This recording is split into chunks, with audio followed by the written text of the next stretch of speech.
Graça e paz, hoje é o dia 18 de setembro de 2025 e esse que vos fala é o irmão Flávio Santana da Silva. Bem, a minha meditação hoje, ela diz respeito à nossa propensão de acusar os outros dos nossos erros. Quando nós tentamos justificar os nossos erros através dos erros de outros, ou justificar nossos erros, nossas atitudes, justificar por causa de alguém. Um homem que comete um feminicídio, ele chega para a justiça e ele diz: eu pratiquei essa atitude, esse ato, porque eu fui levado a isso. Ela causou isso. Então, ela causou essa atitude. Ela olhou para o vizinho, ela fez uma saudação calorosa a um amigo meu, e eu comecei a notar que ela estava tendo desejos por esse homem, algo que foi formatado na mente dele. Ele criou esse falso axioma, essa falsa verdade, dentro de seus distúrbios mentais, psicológicos, e foi vaticinar com esse ato brutal de um assassinato, um feminicídio, ato esse de um homem matar uma mulher. Um requinte de crueldades ou não, ele se justificou na delegacia, dizendo que essa atitude foi causada pela própria vítima. A pessoa que foi assassinada por ele foi a culpada desse ato. Entre outras palavras, eu matei porque ela foi causadora disso tudo.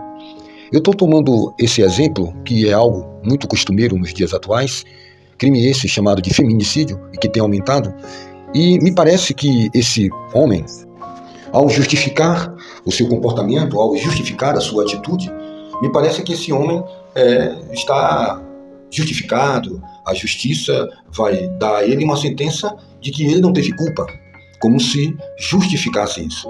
Bem, essa tem sido a estratégia mais fácil, uma porta mais fácil para continuar praticando os mesmos erros. Temos um ditado que chamamos esse comportamento de buscar um bode expiatório, buscar alguém para culpar. Sempre é assim, a atitude do ser humano que bloqueia a sua evolução, bloqueia a sua transformação, seu crescimento, porque nunca reconhece os seus erros. Ele nunca para fazer esse autoexame. Jesus Cristo, ele sempre trabalhou com os seus discípulos essa particularidade de julgar o outro, de tentar ajudar o outro, quando nós temos um erro talvez muito maior do que o outro. Esse versículo bíblico, por exemplo, de tentar tirar um cisco do olho, quando no nosso olho tem um pedaço de pedra, mostra muito bem esse ato. O ato de tentar tirar o cisco do olho do irmão não é errado, tentar ajudar o irmão. Jesus disse, antes de tirar o cisco, devemos tirar a pedra dos nossos olhos. Porque muitas vezes a gente não tem ainda um comportamento, uma vida tão ilibada a ponto de tentar ajudar o outro quando eu prego que eu não vivo. Jesus então chama esse ato de um ato hipócrita. Aqueles homens que eram responsáveis de tratar com o mundo espiritual da época do Senhor Jesus, os mestres da sinagoga, os doutores, os fariseus, os saduceus, homens, entre aspas, com vida ilibada, de conduta moral, que atendiam os reclames aparentes da lei, eles estavam ali, mas quando apareceu o nosso Senhor, Yeshua HaMashiach, o Messias, o ungido, o enviado, eles começaram a buscar erros e a condenar Jesus Cristo naquilo que ele não era. Ele expulsa demônio em nome de Beelzebul.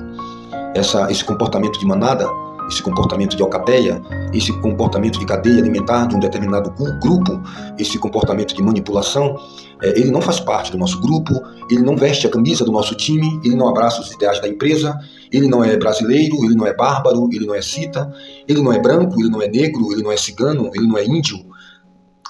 Essas visões ideológicas têm dividido o homem desde sua história, né? Você joga no meu time, você faz parte do meu exército, você faz parte da minha religião, o outro é o inimigo. O torcedor do Bahia é inimigo do torcedor do Vitória. Você não veste a minha camisa, então vamos ter aqui a guerra de times, onde nós observamos o assassinato de pessoas que torcem para um outro time. Até mesmo ter que, no dia de um determinado jogo, os portões serem abertos do estádio apenas para um determinado time, porque aqueles dois grupos são rivais. Nós observamos o quanto isso tem dividido em todos os aspectos. Se você gosta da música tal, se você gosta do funk, se você gosta do punk, se você gosta... A minha tribo é dark, a minha tribo é anarquista, a minha religião é tradicional, a minha religião é cicrano, beltrano. E aí nós vamos nos dividindo. Quando nós não nos dividimos, nós procuramos sujar a imagem do outro. E justamente, note que geralmente nós procuramos sujar a imagem daquele que tem sido muitas vezes uma pessoa que tem nos corrigido para que nós possamos ter uma vida de conduta ilibada, moral, temente a Deus. Justamente você sempre vê grupo de rebeldias contra a liderança, contra o pastor. Nos tempos de Moisés não foi diferente. O próprio irmão de Moisés, a própria irmã de Moisés, se juntou com Coré em uma rebelião contra o servo de Deus. E justamente essa é a sociedade que vivemos hoje, buscando alguém para amparar nossos erros, alguém que seja contra determinada pessoa, se torna os amigos dos meus inimigos, né? Os inimigos dos meus inimigos é meu amigo. Se você é inimigo de João, João é meu inimigo, você se torna meu amigo pelo simples fato de pensar como eu penso, de agir como eu estou agindo, e aí entramos pela porta da intolerância. Não, eu gosto de feijão.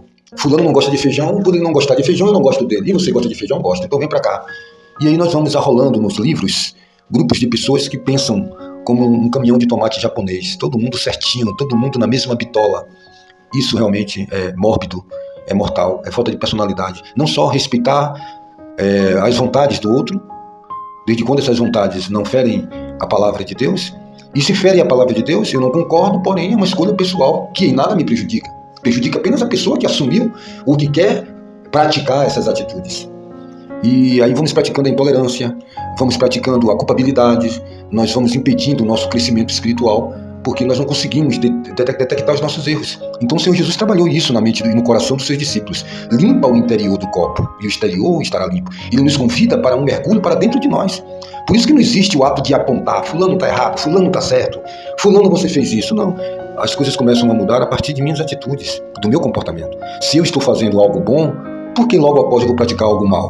Foi justamente isso que Deus convocou a consciência de Caim. Se você estava fazendo um ato bom para comigo, se tudo que você fez foi muito bonito, muito belo, por que agora você está com essa arma para matar o seu irmão? Né? E aí ele tenta se justificar. Sou eu o guarda do meu irmão? Eu vou matar ele porque eu não tenho o dever de guardá-lo. Então isso me deixa livre para matá-lo, para transgredir. Né? Não, eu matei aquela mulher porque ela despertou em mim a vontade de eu matá-la. Ela me deu narrativas para matá-la, como se isso justificasse a atitude. É por isso que vivemos em uma sociedade que anda sempre procurando os erros, os chifres nas cabeças dos cavalos. Um ditado muito popular aqui no Nordeste, né?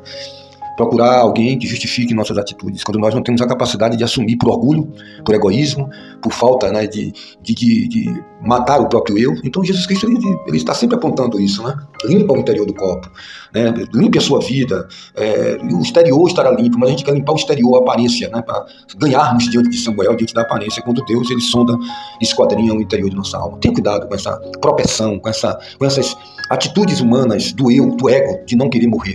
Quando Paulo disse, não vivo mais eu, foi um processo muito doloroso de se mortificar. Há uma ordem nas Escrituras, dizendo, fazei morrer o vosso viver carnal, vossas vontades, a predominância, a prevalência do nosso eu, do nosso ego. Tenha muito cuidado com isso. Então, se você tiver de fazer, tiver de ajudar, faça, sem exigir que o outro também faça igual a você ou melhor do que você.